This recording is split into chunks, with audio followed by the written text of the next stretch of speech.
বাংলাদেশের সবচাইতে বড় চিড়িয়াখানা হচ্ছে বাংলাদেশ জাতীয় চিড়িয়াখানা, যেটি ঢাকা মিরপুর একে অবস্থিত।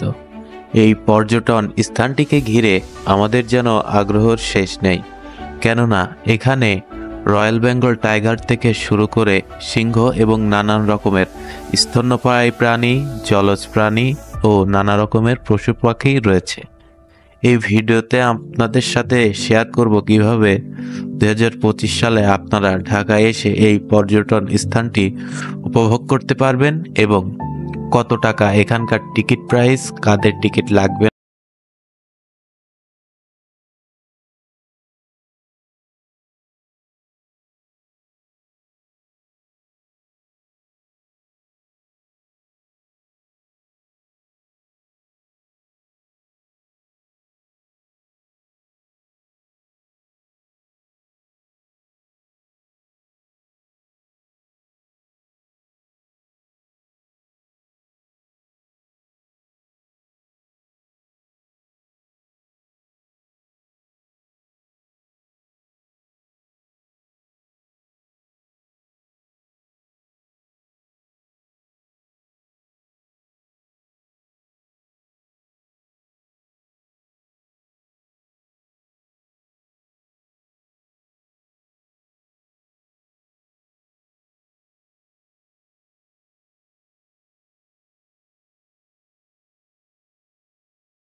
পারবেন না।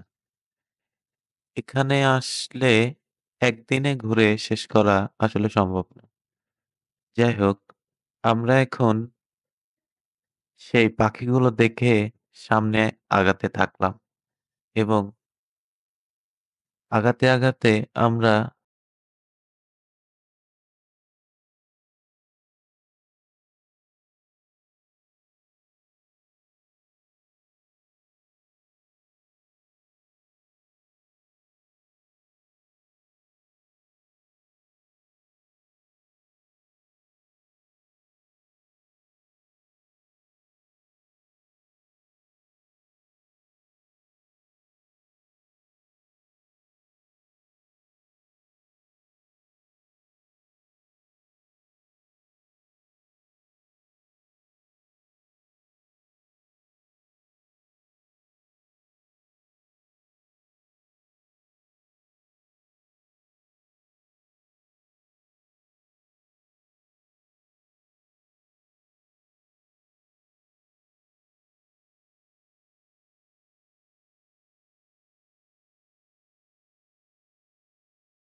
তারপর আমরা দেখলাম সামুদ্রিক ভোঁদর। এই ভোঁদরগুলো একই জায়গায় দেখলাম অনেকগুলো এক একটা অপরটার গার ভেতর ঢুকে শুয়ে আছে নিথর মেরে। এরপরেই আমরা চলে আসলাম কুমির দেখতে। এটা লোনাপানির কুমির। এখানে সাইনবোর্ডে এর বিষয়ে সবকিছু দেওয়া রয়েছে। দেখলাম কুমিরটি খুবই বড় এবং কোনো রকম নড়াচড়া না করে এক খেয়ালে কি যেন দেখছে। আসলে এরা যখন আক্রমণাত্মকভাবে থাকে তখন এদের মনি শুরু হয়ে যায় এবং তখনই বোঝা যায় যে এরা আসলে আক্রমণাত্মক হয়ে রয়েছে কিনা। এখানে কুমিরের কোনো নড়াচড়া করতে দেখলাম না। এরপর আমরা হাঁটতে হাঁটতে আরো সামনের দিকে আগাতে থাকলাম। এখানে দেখলাম বাংলাদেশ জাতীয় চিড়িয়াখানায় স্বাগতম বলে একটা শিশু পার্ক রয়েছে এবং তারপরেই আমরা চলে আসলাম গন্ডারের দিকে। আসলে গন্ডারের চামড়া যে কতটা মোটা এবং মানুষ রূপকর্থে ব্যবহার করে, আসলে যারা একটু লজ্জা শরমহীন হয় আর কি, যাদের লজ্জা শরম কম হয় তাদেরকে আমরা গন্ডারের চামড়া বলে থাকি আর কি। এখানে এসে আমরা আসলে বাস্তবে গন্ডারকে দেখলাম। ওর চামড়া যে কতটা মোটা মনে হচ্ছে তা আপনার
পশু পাখির সাথে পরিচয় করিয়ে দিতে পারবেন। আর অন্যান্য কোথাও না গিয়ে চিড়িয়াখানায় আসলে আপনাদের বাচ্চাদের অনেক কিছু শেখাতে পারবেন এবং কোন পশু পাখির কিরকম আচরণ হয় এগুলো সম্পর্কে আপনাদের ছেলেমেয়েদের খুব ভালোভাবেই ধারণা দিতে পারবেন। আমরা এগুলো ছিল আরবিয়ান ঘোড়া। আমরা আসলে এই সাইড বাই সাইড যে পশুগুলোকে রাখা হয়েছে এগুলো আস্তে আস্তে আপনাদের দেখাচ্ছি। এগুলো ছিল আরবিয়ান ঘোড়া এবং ঘোড়াগুলো আমরা যখন গিয়েছিলাম তখন দেখলাম খাওয়া দাওয়া করছে। আসলে না, এগুলো ছিল ঘোড়া, হ্যাঁ। এরপরে আমরা হাঁটতে হাঁটতে এখানে অনেকগুলো প্রাণীকে রাখা হয়েছে। আপনারা হাঁটতে হাঁটতে কিছুটা সময় হলেও সবগুলো দেখবেন। অনেকগুলো প্রাণীকে এখানে রাখা হয়েছে। প্রাণ এই প্রাণীগুলোকে দেখতে খুব ভালোই লাগছিল। আর আমরা প্রথমেই ঢুকেছিলাম সেই সময়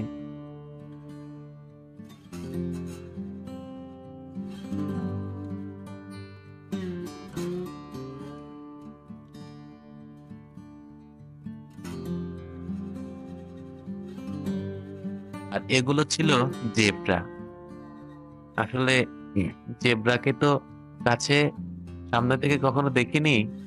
সাদা কালো ডোরাকাটা বর্ণের প্রাণীটিকে আমরা আসলে টিভিতে দেখেছি, যে বিভিন্ন অনুষ্ঠানে দেখতাম যে বাঘগুলো কিভাবে জেব্রাদের ধরে ধরে খাচ্ছে।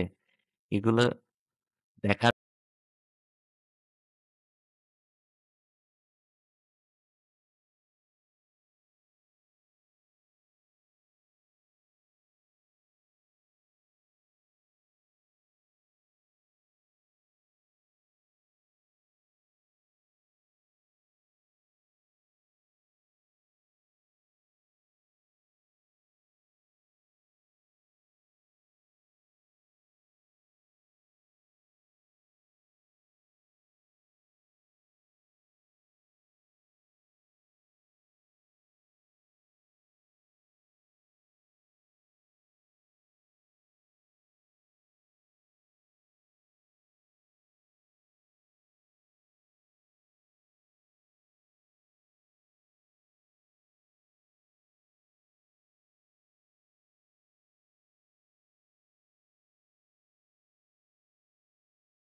কিন্তু ও মুখটা ওই দিকে ঘুরিয়ে রাখছিল।